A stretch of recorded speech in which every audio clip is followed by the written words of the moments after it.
Right, good morning everyone. So I'm Nicola Masterson, and with my colleague and amazing good friend Gillian Greenlaw, we've worked together on this project to show you how we've had to adapt our teaching practices through the pandemic.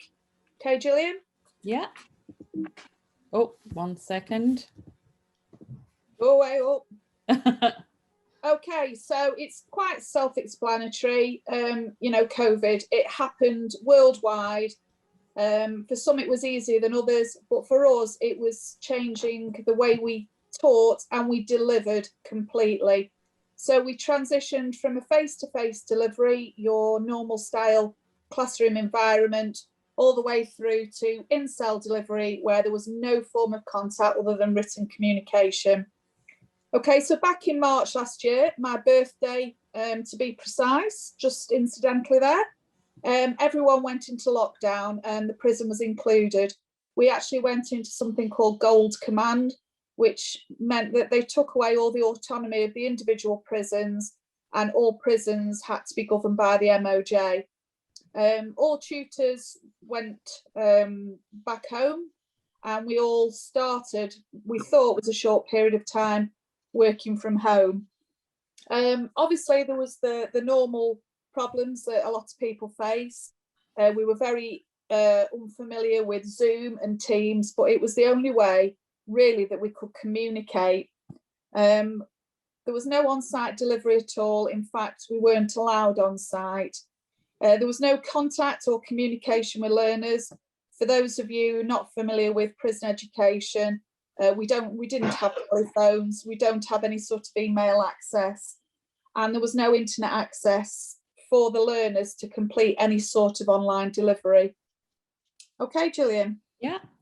So what we had to do, we did deliver prior to lockdown, City and Guilds functional skills 4748. However, as you know, we couldn't facilitate any exams. We had no face-to-face delivery, like Nicola's just said. We had no contact whatsoever, so we had to look at our curriculum, and we came up with the bite-sized qualifications. So just to support the gaps in learning and get ready for when we did go back to face-to-face delivery, we focused on 6 core units to support bridging the gaps in learning. I'll go on to this activity. We've chose this activity. It's of a hidden difficulties training, and I thought it was really useful and to give you an insight of our learners, what we work with on a day-to-day basis. I just want you to spend just a few moments thinking about what you've done at the weekend, but we got asked to write down what we done, and we had 2 minutes to write down what we done on a weekend, but without using the letters I or T. So just spend a few minutes seeing if you can do that. I've just spent a few minutes before, and I couldn't get past the first word. So it's quite difficult to find words without the letters I or T in them. And I'm just going to pop a few questions on the next slide for you just to have a think about how difficult it was for you to think about words without I or a T. How would it make you feel if you were judged on what you had actually written? How tired you would get if you were constantly thinking of different words, and what would happen to your behaviour? We found this really useful for us to think about, like, put ourselves in our learners' shoes, and we didn't realise how they were actually feeling. So it's really good if you do some training with your staff, this activity. It just gets you to think about how your learners is actually feeling. That fetches me into the next slide of our initial assessment data. On induction, our learners do both maths and English assessments, and they have a one-to-one with our student support worker to put together a personal learning plan. And 77% of our learners are entry 3 or below for maths. and also 65% of our learners are entry 3 or below in English. So a high percentage of our learners are below entry level. More than 70% of our learners actually declare on induction a mental health difficulty or learning support need. So for them, can you imagine what it's been like for them to work in cell, locked behind the door for 23 hours a day, out only 1 hour a day, no support, no contact with their tutors? Over to you, Nick. Okay, so we decided that we were going to come up with a blended learning workbook which would allow for us to deliver our qualifications remotely. Obviously, it was very important that we were all working with some sort of standardisation. This slide pretty much speaks for itself. It just really exposes the need for us to be able to put into place step-by-step guidance for our learners, especially those who were working at a lower level. This also allowed for a continuity of education within the female estate, something which we really didn't have before, and a lot of our learners get released due to get transferred due to overcrowding, or they get released and then they reoffend and they end up back in a different prison. So this allowed us some sort of continuity that we could collaborate with other prisons, other female prisons, and decide where this learner was, where their starting point was, and at what point they were in the learning journey. Next one, Gillian. Okay, 3 minutes to go. Sorry, just to say 3 minutes to go. Okay, so this is just a very brief example of one of the activities that's in the workbook. And for some of you who are perhaps working in secondary or higher education, this might look very simplistic and almost a little bit childish. But you have to imagine that a lot of our women are failing to progress in maths because they haven't got the basic maths skills. So it was important to us that we tried to embed basic maths skills as easily and as adaptably as we could with all our learners. Okay, next one.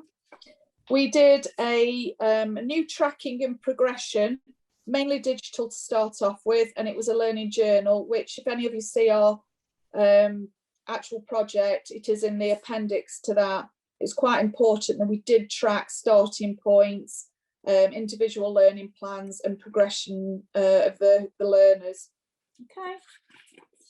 And this one, it just gives a little bit of feedback that we've had. We've not changed any of the spelling or the grammar. And I won't read it all to you, but the three that I thought were quite important was the one that said, this was a bit more challenging for me and working out was hard. Didn't know IH had to put the one I lent. And then the other one, I'm a bit mixed up. When you lend, do you put back to the number it was taken from? Imagine trying to explain this to a learner from paper-based feedback. I mean, if any of you are old enough, remember a time when there wasn't telephones or internet, and we're really going back to that time when you almost were waiting for the post to arrive before you could respond to questions.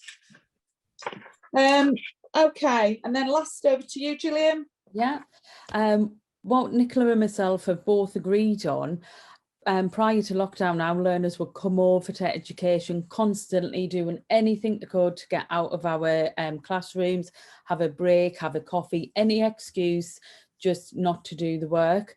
We have noticed that an improvement in self-confidence, self-esteem. We've now got friendly competitiveness between peers, and we have got that more independent learner, and it is nice to see that they want to finish that work before they go back to over into the pads or over onto the wings. It's really nice to see that. What would we do different next time? Our working group was mainly, it was maths tutors, and we have had to adapt our working books and stuff like that. And differently next time, I think we would go for a more diverse specialist working group consisting of both maths, English and ICT tutors that teach across all levels, pre-entry to level 2. A tutor from the digital transformation team, and a member of quality to check over the quality of our books, proofread them, because it's I don't know about you, but I can't read my own work. I just think it's fine all the time. Our next steps is continue with the transition back to face-to-face teaching, support our learners with the progression towards the final exam to increase our success rate and the completers. Our workbooks, so continue with our workbooks, so they're standardised across all levels. We're now introducing DVDs to support learning, our learning support learners, and also to create a second edition to our workbooks, because the first workbook doesn't prepare them ready for the exams. They need that extra support. And any questions? We've no time for the questions, but you've brought it in more or less perfectly at the 10 minutes. There you go. So what we'll do is, hopefully, if everybody keeps to their 10 minutes, we can have a few quick questions at the end. So I see, Catherine, you've arrived. Are you ready to share your screen?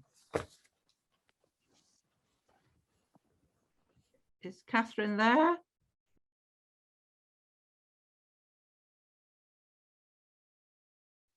Hi, sorry. I think I'm ready to share. A minute ago, I had a share screen option and I don't know where it's gone now. So where does it give me that option? It should be down at the bottom if you scroll right down. Okay, share screen. Yes. Great. Just take it in your own time. Okay. Share. Right. That should work. And then there we go. It looks like it's working. Present. Okay.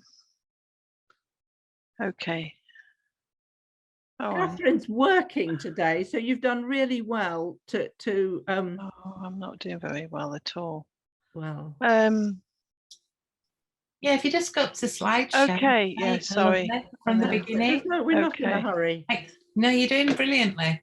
When you're dashing about, you've done really well. Dashing around. Well done. It's very simple. The idea of the project, well, what it came out is really simple, and it's just called Math Stories. And I can see that many of my colleagues, I work in a sixth form college, and we teach at both ends of the spectrum of confidence. So the very confident students who are doing maths, further maths, statistics, A levels, and those with the very least confidence you could expect. However, it is a sixth form college environment. So if people apply here, they've got their eye on something slightly more academic than, you know, some of the more vocational options of FE colleges near us. So we have students that have some aspiration, let's say, a measure of it. But I think, I guess I wanted to explore the stories of our students who have the very lowest confidence and aspiration. And so I've just picked 3 comments to talk about today. So the first one in that box is the blue box, just says, I'm never going to get my maths. So by that, they mean a grade 4 in maths. And so they'll have said, you know, you just get used to seeing a 3 next to your name, or, you know, I'm never going to get it. And it's really about, I suppose, the value I feel of the project, which I'm sharing with staff, is that actually allowing them to say that and hear that and acknowledge that is of great value to the student. So not least that they feel slightly more known in the classroom, but that they also that will you know, lead on to them wanting to turn up more, feeling themselves more understood. So I think the voice of their stories is part of what I'm trying to encourage us to hear more of in our classroom and embed that into how we greet our students in September. The second one here is about safety.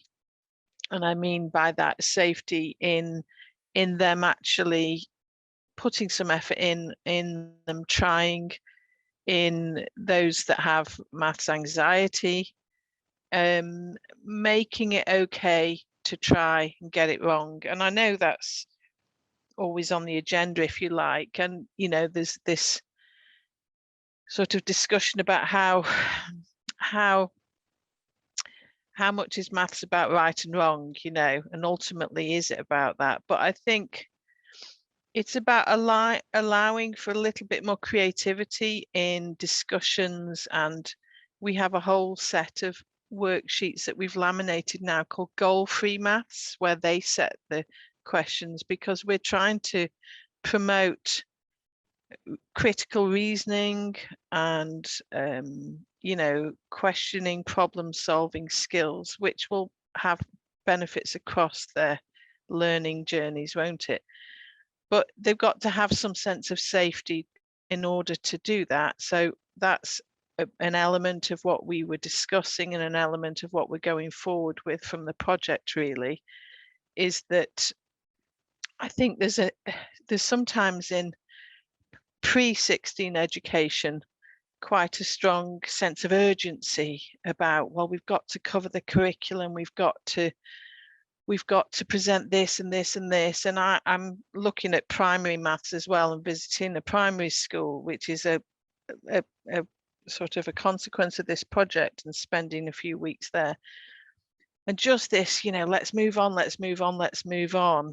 And I know mastery maths is not about moving on until everybody's ready. But I think at post-16, we've got this opportunity, which is what I'm talking about when I say seize this. If pre-16 maths had worked for them, they wouldn't be with us, would they? So the idea for me is that this young lady, Tia, she said, I'm not so scared of getting it wrong. I've already had that feeling. And what she meant was the feeling of failing. So, you know, all through high school and before high school, you've got to get your maths, you've got to get your maths. And that's what we hear time and time again. And so for Tia and for everybody else that comes into our room, that didn't happen. So the bottom dropped out, you know, and they didn't do this thing that everybody told them they had to do. And we've got this great, fresh slate now, haven't we, where we can really seize on that, and we can say, right, let's get the multi-link out. Let's not just repeat school again, because by and large, our students haven't had a good experience of that. They don't want that again, and it's not going to yield the results that we're hoping for. So to me, going back, you know, in primary, they do tactile and, you know, the concrete, pictorial, and then abstract. That's sort of the progression of the development. And so for me, we can seize this opportunity of going back to, you know, actually having explorations of ideas. So that's something that I'm really confident about presenting, and of its value, but not all of my colleagues are.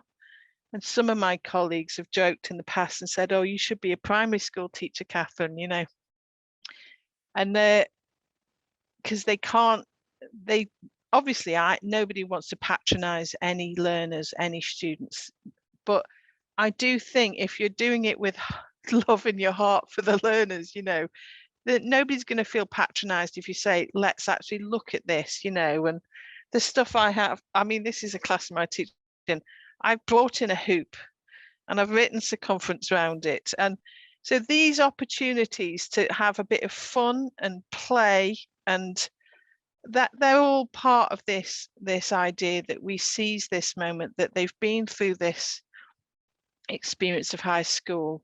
They've not got this qualification that they need in order to progress in, you know, whatever their chosen field is. And it's not going to be maths for our learners. It's going to be health and social care. It's going to be public services, some other qualification that we offer. But I'll finish there, and then if there's room for any time. Well, hi, you've got 3 minutes. Could you just say 1 minute about the conversations your students had with their parents, and then we'll have 2 minutes for questions. Yeah, sorry, I've missed that. And that's a really important part of it, is we ask them to go back home to whoever their carer is or their parents, you know, and to ask them about their maths. So that's in their report, actually. is some conversations about with their parents about their experience and how much do they talk about maths at home, how much support do they get. And I mean, it's fascinating, and it's, as you might expect from many of the respondents, you know, that it wasn't a positive experience. But it's so heartwarming to read some of their questionnaires that said, actually, I talked to my mum about maths now, and she tells me what it was like for her. And that's wonderful to hear, because it does really make a difference. And, you know, there's been this massive separation between what goes on in college and what goes on at home. And we really want to join up the support for our students across their lives. So if every student just had one conversation with their parents or their carers this year about their maths learning, about their parents' maths learning and their experience and their expectations, that to me is a win, you know, because I do believe, and there's some good research out there that says that does make a difference to outcome. Thank you.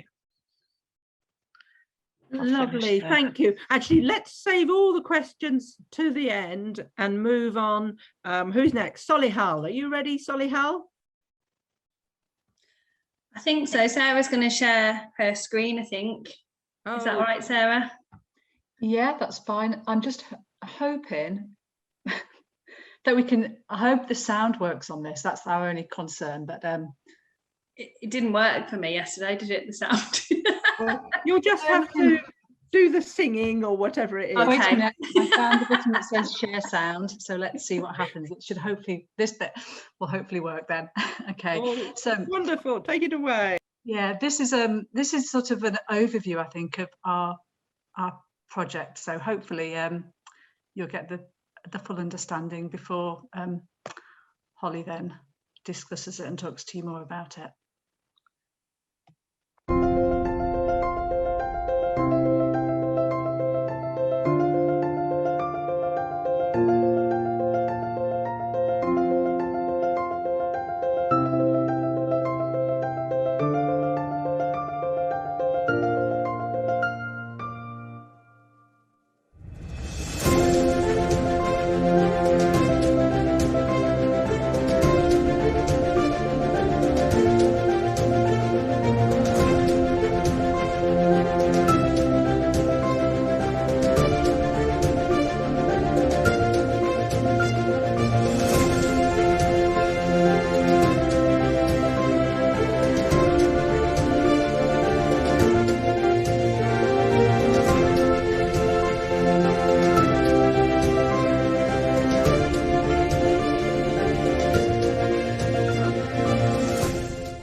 Sarah's just going to pop some slides up. So hopefully it gave you an idea of what we were doing. So we're just going to go through some of what we did and just some of the great things that came out of it. We're all aware that when students are studying maths, our students that are the most successful, it's down to two key things. We go on about attendance and this drive with attendance, but it has to be a combination of two things. It's got to be attendance and independent study time. We do not get enough time in the classroom with these students to really push them forward. And compared to the amount of time they have in lessons at secondary, when they join us, they get a fraction of that time with us. And we're still expected to see this progression every year. So our key thing was we wanted to look at how we can create independent study that was going to be successful, because over the years we've tried different things that haven't worked, or the minority will do it and they will show really great progression, but the majority of students are not doing independent study for many different reasons. Though it could be that they've never done independent study, they don't know how to do independent study, and they've never been given that scaffolding and support to do so. So our project is called Busy on the Bus in Solihull, which will become obvious, hopefully, as we talk through this. Sarah, you like to put the next slide on? And the difference this year was we looked at how we can make independent study different, so it seemed different and felt different for the students. And we tried a few different ways of doing this in the first few weeks of the September term, and we came back to this approach that students need some value to what they're doing. If they were asked to go and consolidate what had happened in the classroom, the uptake was very minimal, because in their heads, they've done this already. What's the point in me going over this again? I think I know this, so I'm not going to uptake those tasks outside of the classroom that I've already done and proved I can do. So at the start of the year, when we came up with this idea, we actually said to students, well, actually, we're not even going to ask you to do homework. That's not going to be a thing this year. What we are going to ask you to do is we're going to ask you to prepare yourselves for the lesson. So we designed this preparation task element, which meant that for them, the task had value and purpose, because the point was they were getting ready to come into their lesson. And using our online MathsWatch system and our sequence of topics that we run, every week the students had a really short, sharp preparation task to complete on MathsWatch. And there were some key elements that made this work. So first of all, it was only a maximum of 20 minutes, and they were aware that it was never going to take them any longer than 20 minutes to complete the task. The task was designed so that it had topics, skills that we'd previously learned that were going to be useful in the next lesson. So they had, like, say, 6 questions. So 3 questions were on previous learning that was going to be useful that week to them. And then there was 3 questions on what we were about to teach. So they were able to then have a go at something they were about to do, so that they can see how strong they felt with that. And in producing that sort of scaffolding for them and doing this as a short, sharp activity, we were actually already starting to create independent students without them even realising, because the structure was put in place. And all I started to ask when they came to the lessons was, who's ready for the lesson? And what they knew is, who's prepared for the lesson? And one of my students piped up at that point and said, and thought it was quite funny, and just said, well, I'm ready, but I did it on the bus on the way in, thinking I was going to chastise him for that that's not the way you should be doing it. You should be sat at home thinking this through. But for me, that was a really key point. And I was like, that is fantastic, because if you were about to come into your maths lesson, you've got yourself ready at the optimum point where you're just about to walk in that lesson. So theirs was really fresh in their mind. And actually, it was a case of congratulating that student and going, that's the way potentially that maybe we should look at this and go forward with this, that if you're about to come into your lesson, why not do your prep that half an hour before on your bus on the way in? If your parents are dropping you off, log in and start to have a look about what's about to happen in the lesson. And for us, it was really key that when I asked who's ready for the lesson, the students that put their hand up that knew what that meant, it was a really powerful question, because if you didn't put your hand up, it was like going, well, no, I'm not ready, actually. And then nobody wanted to say they're not ready. So this group of prepared students increased in size each week, and the uptake was fantastic. And it was because it was really accessible. It was 20 minutes. We're not asking them to spend hours of homework. But then the results were instant. Sarah, are you okay to put the next slide up? So we did this with all of my students, but we put a focus on the research on my level 2 public services students. So these aren't students that were high flyers at school. A lot of them came from different sort of educational backgrounds. Some of them had not been in mainstream school. Some of them came in with grade 1, some of them came in with entry 3, and some were grade 3. So we had a real mix in here. But as a group, it really sort of brought them together, because they all wanted to be part of this norm, whereas I'm ready for my lesson. And for them, the impact was instant. Like, I had them shouting things out, like, as soon as I put the aims and objectives up, I've just done this, I know how to do this. Or actually, I really struggled with that, but I watched that video alongside it and I think I can do it now. And just those students shouting that out and telling me this at the start of the lesson, I think encouraged others to do it, because they were like, well, actually, I want to feel confident like that when I come to my lesson. And I think it was that level of control of knowing what was about to happen, which was really key here. So this group of students, I think there was other great things that happened because they were preparing for the lesson. Their attendance for this group, and this wasn't just down to this, but was played a part in it, didn't drop below 88%, which if we're thinking about mass attendance at colleges, that is unheard of in a lot of cases. We normally sit around the mid-70s overall. Just saying 3 minutes to go, Holly. Okay, nearly done. And yeah, as a group, it really engaged them, and because they had that immediate response of, oh, this has made me feel really confident with this skill now in this lesson. There was then a higher uptake for things like further additional study. They were like, what else can I do? If I can see my progress and how confident I feel with this just by doing that 20-minute preparation, what else can I do? And there was things like, right, well, we have talked about Maths Hub, you now need to direct yourself to this. We had extra funding from the Department for Education and ran exam skill sessions.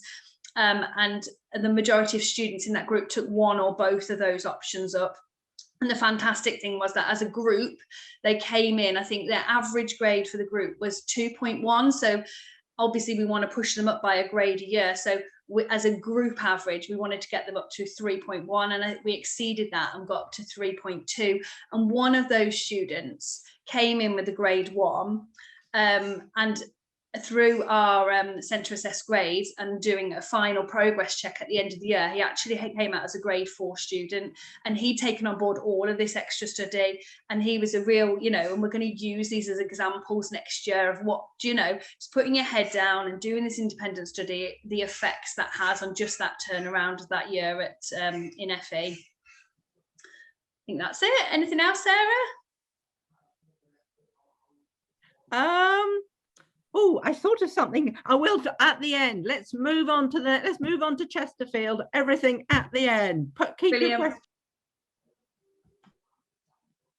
Ben, are you ready to go? Almost. I feel like I feel like one of those proud parents at Sports Day. I'm just enjoying your presentation so much. Am I sharing? Yeah. Can you hear me? On now. Oh. Right, okay. Hi, I'm Ben, and I am from Chesterfield College. I'm joined by Sally as well, since she's in the group. And I'm going to talk to you today about our project, which is using online assessment to help learners progress and be more independent. And we used a program called Dr. Frost to do this. I think some of you might have heard me talk about Dr. Frost before. But basically, it's an online platform that's got a big bank of GCSE, A-level questions, some non-exam questions as well. And it kind of assesses, tracks, does loads of things. It's a bit like Maths Watch or Hegarty Maths, but it's free. So I'm going to talk a little bit about our successes on the project. We haven't got time to talk about it all, so I'm going to talk about the important bits and then show you a bit of Dr. Frost that you might find useful. So first of all, this is our team. And every single member of our team got involved in this project in one way or another by using Dr. Frost and giving us feedback about how we could implement it in the future. All right, so that is one of our first main successes, that everyone got involved. So how did we do that? Basically, we have quite a close team. We are centralised, so we're all in one staff room. I mean, now we've been moved into clusters because of COVID, but that really lends itself to lots of departmental discussions. We share a lot of classes, we share resources and things like that. And generally, everyone's really willing to try out new things and get involved. And everyone's really supportive. So we're lucky in that respect, really. Secondly, we had quite a broad focus on implementing online assessment. So there was no kind of hard and fast rules about how members of staff should implement Dr. Frost. So I think that also led to increased engagement with members of staff. They could try things out that suited their teaching styles. We had a lot of departmental discussions, whether it was formal or informal. So mostly in passing, a lot of these things, or people asking how you do a certain thing, or people sharing what they've learned on the platform. When it came to lockdown, it was a bit more difficult to communicate. Obviously, we weren't in college, we were all working from home. So we used Microsoft Teams a lot to troubleshoot, which was brilliant. I think Microsoft Teams is fantastic for quick kind of conversations, asking someone how you do a certain thing, or even creating threads, troubleshooting threads on Teams was really good. And then I could just screenshot that thread. Say we noticed a glitch in the site, I could just screenshot all of that and I could send it to Jamie Frost and he could make amendments. But finally, I think the benefits of the platform made everyone kind of get involved. It's not hard to sell Dr. Frost. The site can be a bit confusing at first, but once you get used to it, the benefits are amazing. We all set a formative assessment on Dr. Frost too, actually. So the first one we did was just to try it out. It was like in October. We had some learners online, some at home, some in college. So we wanted a way to kind of assess them all using the same thing. So pretty much every member of staff used Dr. Frost for that. But then when it came to February, we had another assessment to do, and Dr. Frost kind of came to the rescue. We couldn't think of how we would do it. We couldn't post out the assessments. We could have got them to write on paper and send pictures, but that would have been difficult for us to mark and things. So we all ended up using Dr. Frost. And I'm going to come back to that formative assessment in a minute and show you some of the nice data we get back on the platform. Right, so I'm going to jump over to Dr. Frost now and hopefully show you something you find useful. Right, so members of staff, they kind of use Dr. Frost either to set homework. Like I said, we did assessments. Some people used it as classwork as well. But some of the feedback you get is really nice and useful. So if I just go on, view assigned work, and I'm going to show you my Kickstart class. And my Kickstart class are, basically it's a course that has no vocational element. It's just English, maths, employability. And it's for reintegrating students into education, basically. They might have been out of school for whatever reason, but they've usually missed quite a lot of school. A lot of them who came this year haven't sat an exam before or didn't have a predicted grade either. So let me just find them. So that formative assessment I mentioned that we did in February, I'm just going to find that for you now and show you the nice feedback we get. Here we go. So this is on anonymous mode, by the way, which is nice if you want to demonstrate anything. Yeah, all the learners, obviously you can't see their names properly. So I've got the learners down the left-hand side, and I've got my questions along the top. So you can see as I scroll along, you can see these like seas of red. All right, so this question here wasn't answered that well. So I can look at that question and I can see that a lot of the class still need to work on putting fractions in order. So I can immediately see there what the class needs to work on, so I can do a bit of corrective teaching. Excuse me. So that is the kind of class feedback you get. You can also click this worst questions feature, generate a document of all the worst answered questions, which I usually store and use as starters and keep coming back to them. So the learners are revisiting those questions that they got wrong before. So I go back now. So that's as a class. Now what you can also do is look at learners individually. So anything you set on Dr. Frost, whether it's homework, assessment, whatever, it goes into a big bank of kind of topics attached to that learner. Okay, so for this learner, I can select exam questions, for example. I can go to number, and here you get, so the more you set them on Dr. Frost, the more of a picture it builds up of what they can and they can't do. All right, so Gail likes to describe this as a piece of cheese. All right, so the learner's knowledge is almost a piece of cheese. It's got lots of holes in it that we need to identify. If you scroll down, here we go, here's a hole in the piece of cheese. So this makes it nice and easy for us to set an individual target. It's really good for intervention staff or catch-up staff if you have those in your institution. So they can access this as well, and they can go and look for a topic that a learner is weaker on and work on that topic with them. And what I try to do with my Kickstart group is, by the way, the learners can access this as well. Oh, so hang on a moment, Ben, you've got 3 minutes.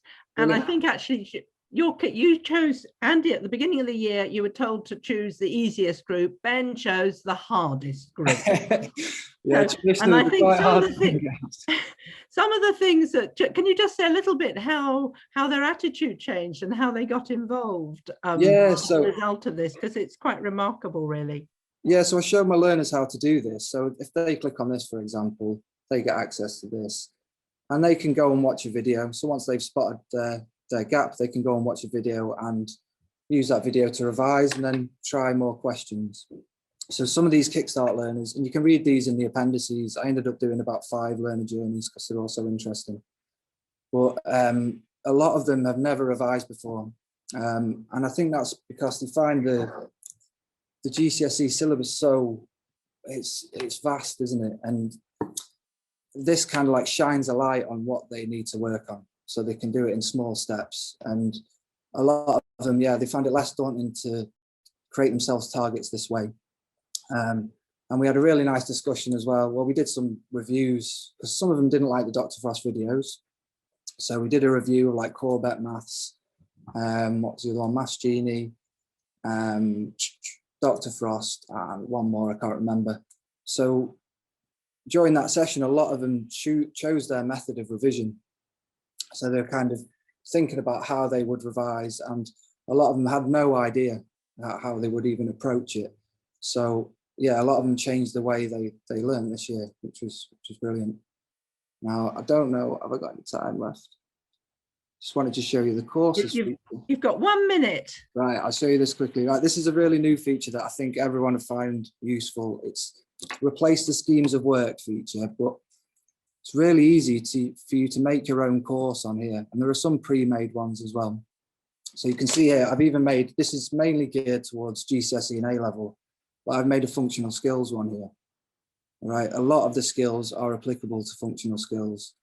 So if I click on this, for example, you can create units within each term.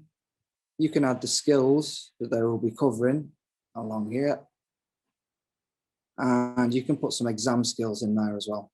All right, so there's 2 banks of skills, there's key skills and exam skills.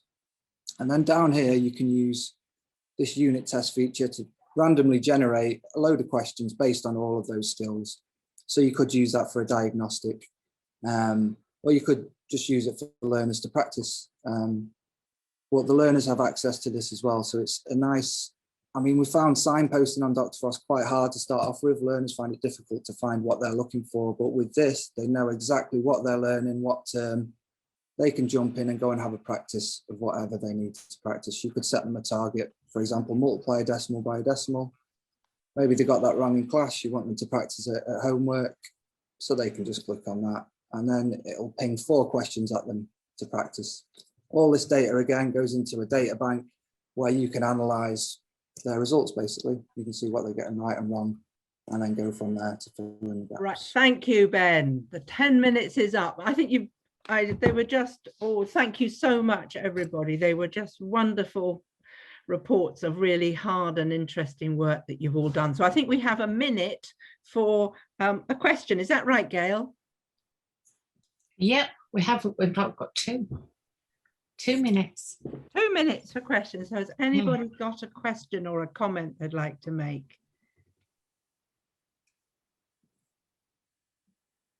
Hi, I'd just like to say I'm completely in awe of people that work in the prison population. I think it's, I just think it's amazing, and I can't imagine how difficult the job is, and to bring the enthusiasm of doing this research project into that is amazing. I'm really in awe of you. Thank you for doing it. They are amazing. They're amazing problem solvers. They just tackle stuff. They just crack on. They've been extraordinary. Yeah, they are. They're indomitable. Oh, brilliant word. Yeah, absolutely. I'm not sure what that word means. Is that a compliment? No, it's not a compliment at all. No, you've been wonderful. Really, I've been absolutely in awe of you, how you've carried on with every problem that you've had, and you know, anyone you can mention, you've had it, I think.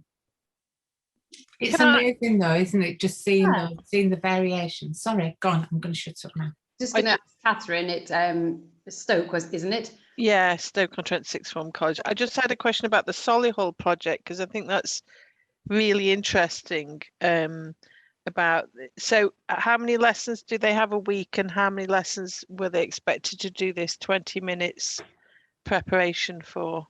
please. So this year they just had one double lesson a week, so 2 hours a week. So they just had to prep once. They had one 20-minute task a week. So it would go live on a Monday morning, because that's how it worked nicely for my classes, because I didn't start teaching till the Tuesday, and they had one 20-minute prep task a week. But they also didn't say they had a 48-hour text message reminder as well ahead of it, just to remind them, because a lot of them said until they do maths on the day, a lot of them don't think about maths. So they had a 48-hour reminder as well, which really pushed the majority of them to log on and quickly do their prep tasks as well, which was really good. Can I ask a question of Ben, please? Hiya. Hiya, Ben. Hiya. I'm in the prison, and I remember when you last spoke on one of these platforms, and I straight away went away and had a look at Dr. Frost. Mm-hmm. But without getting all too involved with it and spending hours of my life, I just wonder, how adaptable do you think it would be if we could get it whitelisted into prison? Because obviously it has to go through a whitelisting process to make sure it's not got any dodgy links on it. But do you think it would be adaptable for lower level functional skills learners? How lower level? Well, I teach level 1 and level 2, but obviously we go all the way from entry 2 up to level 2. You know, level 1 and level 2 would be great, but you know, would it fit? So I think with level 1 and level 2, yes, I made a scheme of work for entry 3 that was a bit more difficult to find the more basic skills on there, but I did manage to cobble something together. I think entry 1 and entry 2 might be very difficult, but definitely for entry 3, level 1, level 2, I'd look through the key skills platform. That's probably the most applicable to the functional skills, and then try and get some exam skills on there as well. We'll definitely be able to do it. Would you have a computer suite or something that you could use, or what? Well, unless we get it whitelisted, and it would depend on how easy it is to download. It might be something that I have to. Oh, it's just a website. It's not an app or anything, so it's yeah. Well, I'm only in Buxton, so I might pop over and pinch all your resources. Go for it. Thanks, Ben. No worries. Have we got time for me to ask a question to Catherine in Stoke? Yeah, so just very quickly. So you talked about sort of goal-free maths. How does that link in with sort of your college's targets? When if you're talking about being goal-free, working at everyone's pace, how do you then get the achievement at the end of the year? How did you balance that with your management? So goal-free, we're very lucky. Can you hear me okay? Hello? We can. Yeah, okay, sorry. We have 3 lessons a week with our students, 90-minute lessons, so their provision is massive here compared with other local colleges actually. So one of these lessons is going to be designated as skills building in a more generalized way, and problem solving. So a goal-free, these laminated sheets, they have I'm sure you've seen them. If you just Google goal, I could pull one out, but it would take too long. It's just about them generating the mathematical problems themselves. So it's not in every single lesson, but it fits weekly in a lesson. So if you give them a rectangle and you say, what are the questions you could ask about this rectangle, that puts them, it very much improves their confidence about asking questions. And a big part of the approach that we are supporting here is to get our students to ask more questions, to generate questions, to ask for what they need. So just an increased voice from them.